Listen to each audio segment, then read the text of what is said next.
Hello, everybody. Welcome back to Cheap Haass. This is episode 29, the off-season episode or special. In this episode, we're going to make all of our staff and driver signings. But first off, we're going to start by signing a new number 2 driver. Alex Below just crashed a lot of cars for us. Not very impressive. A very good driver in real life. Don't feel like this is a fair rating for him in the game. But he is no longer going to be with Haas for next season. And we're going to go look at some new drivers.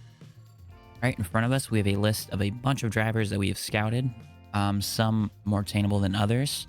We also have Kevin Magnussen on here, who we are going to ignore.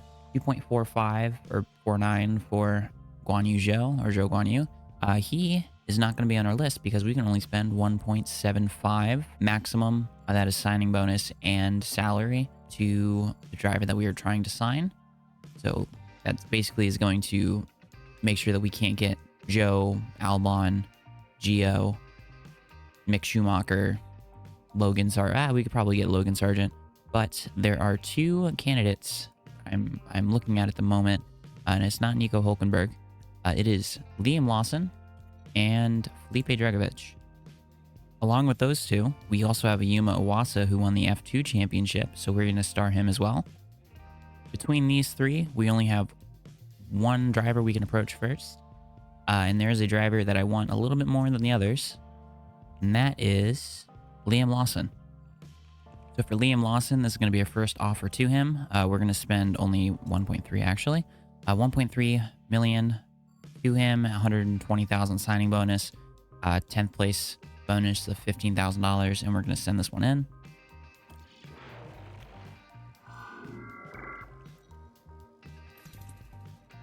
All right, so offer number 2, $1.4 million. That was a very good first negotiation, so I feel like we're going to be pretty close here on signing him on the 2nd, 3rd, or 4th try.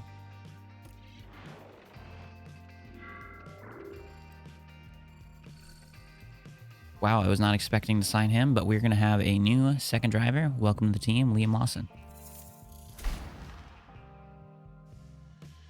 All right, so you can see here that Liam Lawson is replacing Alex Below next season. Since we were able to get him so cheap, we have $800,000 available to us to make a signing if we want.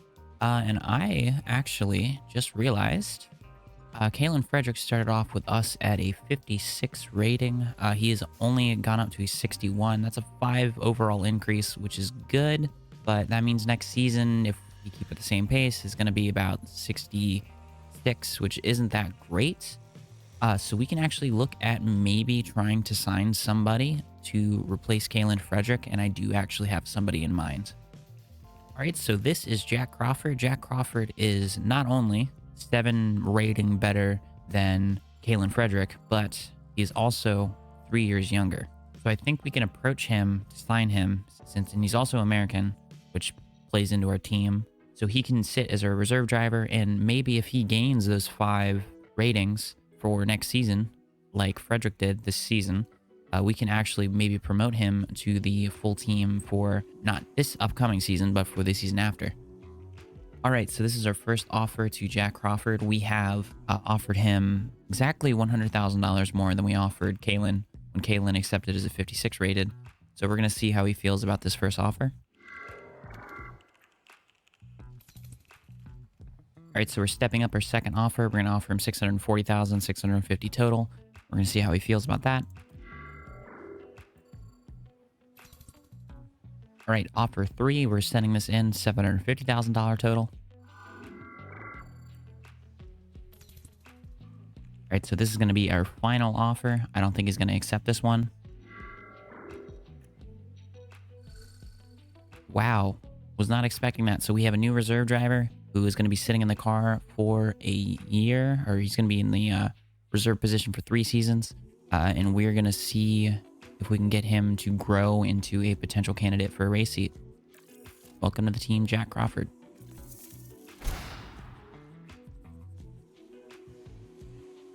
All right, so one of the things that we did not do at the beginning of this playthrough was signing staff under a budget. I have tried to sign staff previously, but I did find out that there are a couple positions that are extremely expensive, even for the free agents that are the lowest rated. So we did have to bump up the total budget up another 300,000, but we will Still try to keep everything under $4 million. And we're going to start with the technical chief first in trying to sign there. All right, so we're going to go for a bit of a strategy here. We're going to try to sign Marcus Stein and just see where he's going to start accepting numbers at. And then we're going to use that to go back to Kessia and see if we can get Kessia to sign. All right, so for clarification's sake, Simone Resta is making about 1.49 million. They're not going to accept anything, I don't think, under probably 1.2. Simone Resta will not negotiate for anything. So yeah, there seems like there's a really big salary swell when it comes to mechanics and stuff when it comes into season 2. But this is going to be the offer 1 for Marcus Stein. Offer 2, we're going up $225,000. We're going to see if we can get an accept for this one. Offer 3, I extended the seasons. I forgot about that part. We're going to offer a total of 1.5 million. So this is offer number 4. We're going to see what we can get here. Hopefully that those are accepted and it's not white. All right, so now we're in a tricky situation. This is a white number, which means they're neutral towards it. So that means that we're probably going to have to go higher with the other candidate. This means that we're getting essentially a decent deal here with a free agent, but this is still a huge expenditure. That's about a $300,000 increase on Simone Resta's salary. Yeah, the salary swell for these positions are pretty crazy. I think we are forced to accept this, even though it's not a great deal for us trying to keep our budgets down. So we're going to accept Marcus Stein for 1.73, but this is going to be for 3 seasons, so he's locked down pretty good. This means we're going to have to cut some corners in some other areas, unfortunately.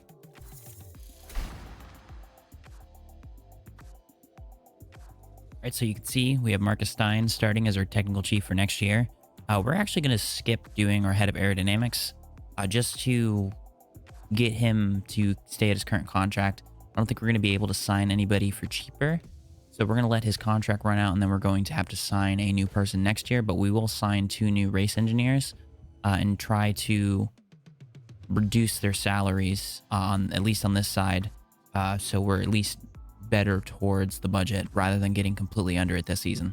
All right, so for our race engineers, Gary Gannon is earning about $932,000 a year, and Mark Slade is making about $1.3 million. We have, at the moment, $772,000 left in the salary cap. We had to pay about 200 extra thousand, or about 300 extra thousand on technical chief. So we are not going to get under that, but what I think we can do is we can aim to try to sign 2 people under $700,000. And then that means that we're going to have about $650-ish thousand to find how to get rid of for next season. Next season meaning 2025. This is going to be a continuous project in trying to move forward, and hopefully us performing better this season will help in that endeavor. All right, so here are some low-rated race engineers. We're going to try to sign some of these guys for, like I said, around 700. If I can keep it lower, I will. We're going to start with Martin Prock, and we're going to offer probably around $600,000. All right, so this is going to be offer 1 to Martin Prock for car 1. All right, so with that offer failing, I think this shows that getting a 69 rated race engineer probably is not going to be feasible. So we're going to offer him contracts. We're going to see what he can accept, and then we will use that as a basis for what we can offer lower rated people. All right, so we get a contract decline, but we do actually get a neutral response on the salary.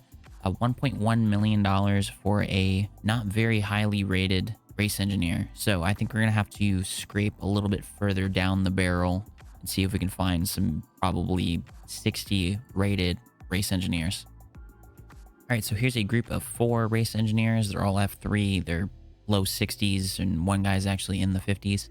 We're going to try to sign, I think it's Mikhail Costa here first. All right, so offer number 1, long contract, $670,000, $700,000 total. We're going to see how he feels about this. All right, so unfortunately, we don't even get a neutral response to that salary. We're gonna up it up to 820,000 here. Just see what gets accepted or how he reacts to this one.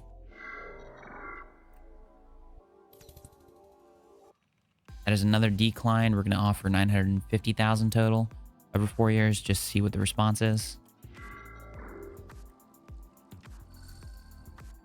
All right, so Mikhail is not going to be hired. We're going to look at signing somebody at around the 800,000 mark, and we're going to look at the 3 people that are a little bit lower rated than he is. All right, as a bit of an experiment, we're going to try to sign this 53 overall rated Van Amersfoort Racing engineer. We're not going to actually sign them, but we're just going to see what they will accept. All right, so this guy's going to accept $750,000 total. So we're going to look at a very low rated pair of engineers. And we're going to try to sign them for under $720,000. All right, hopefully these two are our last targets. We're going to try to sign both these guys for fairly cheap. They're 31 years old and they're both at Carlin. So hopefully we can keep these guys on our team for a long time. We can have them grow, but not the rating that I wanted to sign for. All right, so here's offer number one. We're within $120,000 of what the previous guy accepted. I was not expecting that. He is not impressed with the salary, but we get him for 5 seasons, $630,000. Right, so going after engineer number 2, we're going to go after Jules Chambon and see if he accepts.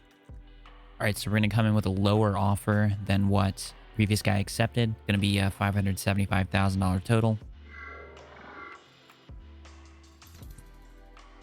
All right, so offer number 2, we're going to send it in with about $40,000 more in the salary. We're going to see if he'll accept this one. All right, we got our second race engineer hired.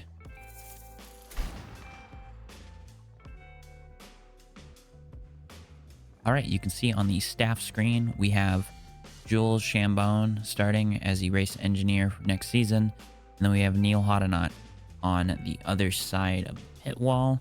And then looking here at the sporting director, since we cannot get the head of Aero under his current salary, I think we're going to try to get the sporting director under his current salary of $333,000. And I think we might be able to do that with the pool of available people. All right, so down here at the bottom, do not know how to say that name. She is going to potentially be our next candidate here. We're going to try to sign her, hopefully for like $200,000. And we're going to see if we can get her to accept that. All right, so this is going to be offer number 1 out to Mrs. Gallo.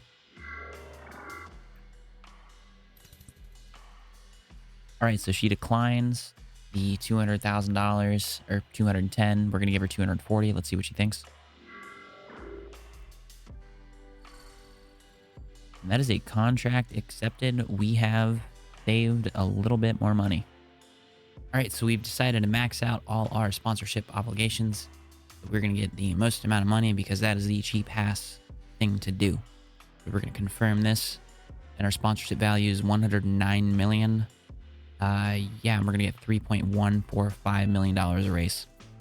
All right, so time to pick our powertrain for next season. And unlike the usual Ferrari engines that Haas usually run, we are going to go for the cheapest, which is Renault. All right, so I join you here from the home page. You can see already that we have one change. We have Liam Lawson as our second driver. And some of you can also notice that the first round is a little bit different. Looking at our calendar for this year, we have a extreme decrease in rounds. We are now down to 15 rounds. We have 4 sprint weekends across those 15 rounds, so there's 19 total races. So these are your Grand Prix for 2024. You have Australia, leading into Japan, leading into Qatar, then Monaco, which is a sprint race. The first race of the season is also a sprint race. Then you have Budapest, you have Austria, you have Imola, not Monza. Barcelona is a sprint weekend. And you have Silverstone, Spa, then Zandvoort. Canada is, I believe, the final sprint weekend. We go to Austin, we go to Mexico, and then we go to Sao Paulo. So the moment you've all been waiting for, this is the 2024 driver lineup for Formula One. We're going to start from the bottom of the constructors last year, work our way up.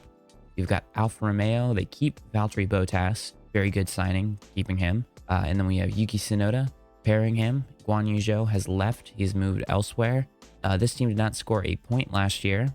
However, with Yuki on board, Yuki is one rating off of what Zhou Guanyu was, so we'll see what he can do in the same machinery. Enzo Fittipaldi is their reserve driver. I believe that is a change from the previous season. Here's the AlphaTauri lineup. They retain none of their drivers from last year. Nick de Vries and Yuki Tsunoda. Yuki Tsunoda went to Alfa Romeo, as we know. Kevin Magnussen returns, as we had fired him at the start of the first season, so he is retained by AlphaTauri. And Mick Schumacher returns as well, running a Haas lineup for AlphaTauri in their pipeline. Zane Maloney is their new reserve driver because we signed their reserve driver Liam Lawson. Williams keep Alex Albon, but they signed Zhou Guanyu, replacing Logan Sargent. Logan Sargent crashed a lot for Williams, even in the career mode. So they looked for an improvement, and they got an equal rating driver. Interesting to see Zhou Guanyu rated so highly in this game. I mean, he's a pretty decent driver in real life, doesn't really do anything crazy. Alex Palou is their new reserve, our previous number 2 driver. Good to see him get at least some sort of seat in F1 for this year. McLaren retained the same driver lineup as they did last year. The only change to the team is they signed Felipe Drugovich as their reserve driver. Still a pretty good driver pairing in real life. I think Oscar Piastri in the game is rated pretty low, but the game was made well before he had really done anything in Formula One, so I guess that's an acceptable rating for what they knew at the time. The Cheap Haass lineup, we retain Théo Pourchaire. He stays with the team. Had a fairly decent first season. Kept the car out of the wall a little bit less than Alex Palou did. Still crashed a fair amount. Would like to see our drivers maybe be a little bit more consistent and not tearing up our equipment. Liam Lawson is replacing Alex Palou, who for us crashed the most and caused the most problems. And we had more gearbox and everything wearing with him. Looking forward to signing Liam Lawson, someone who showed a lot of promise in real life and their handful of starts for AlphaTauri. We also signed a new reserve driver with the remaining cash flow that we had in our salary cap, and we got Jack Crawford. And Jack Crawford is looking to be a potential development project for us in the future. Alpine keep Pierre Gasly, but they do sign a new driver in Carlos Sainz. They lose Esteban Ocon, their main points hauler for the team from the previous season. Jack Doohan stays as their reserve driver. Carlos Sainz signing for the team means that there's an opening at Ferrari, but we will get to that later. Aston Martin keep Fernando Alonso, but they get rid of Lance Stroll and bring in Daniel Ricciardo. Daniel Ricciardo, 79 rated, pretty low comparatively to Alonso, so it's a pretty one-sided team for the season. Ayuma Iwasa is their reserve driver. He is the Formula 2 champion. Mercedes, they keep George Russell, but the big news is they have Esteban Ocon as their new driver. Esteban Ocon, 86 overall rated. This means that Lewis Hamilton has left Mercedes, so their driver pairing of Ocon and Russell will carry them into the future, and Frederick Vesti is their reserve driver. Red Bull, will start with the boring one, has retained Max Verstappen and Sergio Perez. The lineup does change though for their reserve driver as Antonio Giovinazzi jumps in as their reserve. Ferrari retain Charles Leclerc, but they do sign a replacement for Carlos Sainz and Lewis Hamilton. Hamilton moves from Mercedes, where he won 6 world championships and dominated for so long and looked to finish his career, but he is now a Ferrari driver for 2024. They also sign Logan Sargent as their reserve driver. All right, so on the budget side of things, we're going to have a couple changes. We're going to keep the powertrain spending and the facility spending to the $22 million that they were restricted to in the previous season. The driver budget stays the same. Staff budget went up from 3.7 to 4 million, but that's the thing that we're going to have to probably increase for the next season. The main thing though is I'm going to completely get rid of the aerodynamic spending that we were doing previously. The main reason behind that is that really screwed the team over in the previous season, and it made it almost impossible. We're going to be starting on a back foot. We're going to be doing all this stuff to try to catch up anyways, and it moves the series in a direction of us being kind of that hodgepodge team of underdogs. So that is going to be our goal with the series now moving forward, as we kind of get rid of just that one element of restricting our spending on the aerodynamic side.